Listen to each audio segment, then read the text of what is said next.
আসসালামু আলাইকুম বন্ধুরা, আমি আছি আফ্রিকা মহাদেশের একটি মুসলিম বেসড কান্ট্রি মিশর, এবং মিশরের যে বর্ডার লাইন বেসড ভূমধ্য মহাসাগর। আমার পিছনেই ঠিক ভূমধ্য মহাসাগর, এবং এখানে আপনি একটা জিনিস লক্ষ্য করবেন, এখান থেকে কিন্তু সবচেয়ে ডান পাশে যদি আমি তাকাই, সেখানে আমি যদি দেখি এই সাইডটা আমাদের ইসরায়েল, এবং যদি আমি স্ট্রেট বরাবর যাই তাহলে সাইপ্রাস যাওয়া যাবে।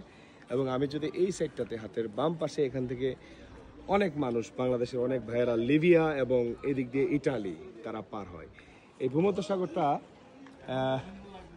এত সুন্দর, আপনার সরাসরি যদি চোখে না দেখেন, স্বচ্ছ জল। এবং আমি ঠিক এই মুহূর্তে দাঁড়িয়ে আছি একটি কেল্লার উপরে। এটি মিশরের যে প্রাচীন ঐতিহ্যের একটি, সো এই কেল্লা থেকে কিন্তু সরাসরি ভূমধ্যসাগর অনেকটাই উপভোগ করা যায়।